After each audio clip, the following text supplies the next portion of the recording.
Jupiter's Legacy is a comic book series by Mark Millar. I was interested in this comic book only because the Netflix show, which got canceled.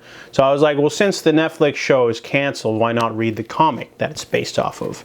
So Jupiter's Legacy is about a group of people living after the Great Depression. I believe it's, I don't remember how many. I think there's like 8 of them or so. Not a lot. Let's see. 1, 2, 3, 4, 5, 6, 7. 7 people decide to take this really crazy journey because the group leader, he decides, he has a dream. He's being told to go to this mysterious island in the middle of like the Pacific, I believe. And once he goes there, him and the 7 people are given amazing, wondrous powers. They become superheroes, and they usher America through the next 2 world wars.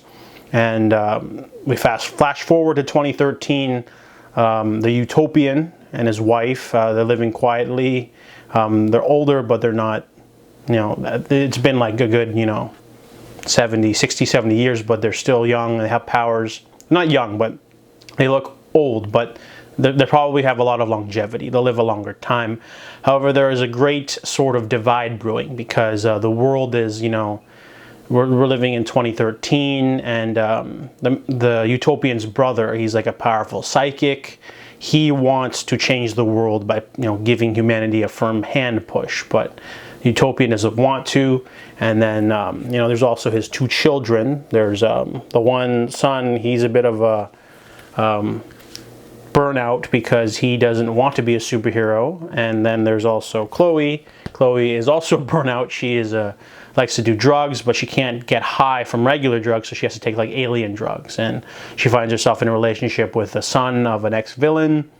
And so I don't want to get into spoilers or anything, so overall, the first volume doesn't have much going on. We get some flashbacks of like the superheroes. We get a sort of gist of it, and then a big event happens. But book 1 doesn't really have an ending, so don't read book 1 expecting a full story. You have to read both of them together. So book 1 has a lot going on. There's some shocking, great spreads in there. I love mainly I love the art by Frank Quitely. Frank Quitely's artwork is just so great. I love his line work, and there's a lot of cool sequences in this book. There are a few complaints as well.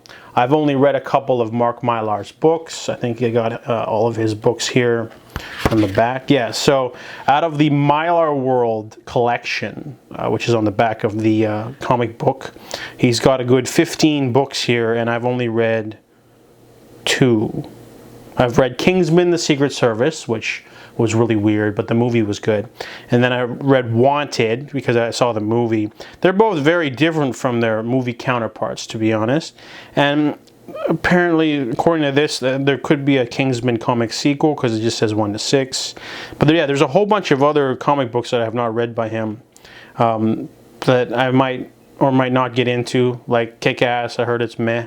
But overall, I'm not the biggest fan of Mark Millar's work. I'm just honestly, I'm just not. And a lot of the complaints do happen in this book. For example, one of the big action sequences is a whole bunch of superheroes descend on one superhero or villain and punch them really hard. It happens like 4 times throughout the entire series. So he's not very inventive in terms of, tactics or, drawing out a huge battle. It's more like a group of people land on another group of people and punch, like it's very simplistic. There are some really great action sequences, of course. I mean, it's a very plot-driven story. The characters have just enough to to paint them on one side or the other, good or evil or bad. There's no real like bad guy or good guy, but there are sides. But there's not much character work going on. There's a lot of showing and not telling. For example, the 8 superheroes, or 7, whatever. The first group, we flash forward 80 years, but the world's the same. There's no futuristic world, but there are like multiple superheroes. There's more than just the 8 of them, and obviously it's not just the 8 of them hooked up and gave birth to many children, and now there's like 800 superheroes. They don't really explain where the other superheroes came from. It's sort of I guess, sort of hinted at that, like, the age of superheroes created supervillains, I guess, and I guess geniuses came out of the world work to, like, you know, match them, I guess, or they don't really explain where the other superheroes come from. They explain, you know, back in the 1930s, there was beginning 7 superheroes, but then they don't really explain where the rest of them come from, because there's like groups of them and there's so many, it's oversaturated. They never get into that. So the world building's all over the place because the modern day is modern, but then there are supervillains and there are cool technologies, teleport technologies and cool things. They got flying ships and all this cool tech, but they don't explain that maybe the superheroes invented all the tech or something, or they kind of just don't explain any of that. And there's a few other things in there too, like after the big shift, they just cut to present day, and they're all like, oh, and one of the characters goes, oh, this isn't what I wanted. I was hoping we would save the world, but it's not. And he just basically just says his big problem. There's a lot of on-the-nose dialogue and just sort of like, you know, they don't take usage of the medium as a comic book to show that the world hasn't changed, or, you know, them doing their actions hasn't changed anything. So, you know, it's a very plot-driven, you know, action-packed story, but very light on the character development, you know. And then, let's see, book 2 is the conclusion. We sort of explore new characters after the time skip. So let me see. Yeah, they introduce a lot of cool characters and there's a lot of cool action sequences, but it just, yeah, it's another plot-driven story. There's a really cool sequence in Saudi Arabia, and there's, you know, there's a really cool like psychic battle of wills. Like the action I have no complaints with the action sequences. The action sequences are great, but some of the better moments are the more quieter moments. Like, for example, in book 2, there's ex-supervillain turned hero hunter, because he works for the government now. So he has this cool sequence where he goes into an office building and he has to talk to this lady, and he's got to try to trip her up with questions. I like those quieter moments. And I just kind of feel like the story was kind of rushed. It was very basic. You know, the first book is like, you know, superheroes aren't doing enough. And then the second one's like, now we have to bring the criminals in, and now we have to hunt the heroes. And it's very simplistic. It's a very basic story. I almost feel like maybe it would have benefited with more volumes, more issues, to explore this sort of thing. Because there's like 2 major time shifts.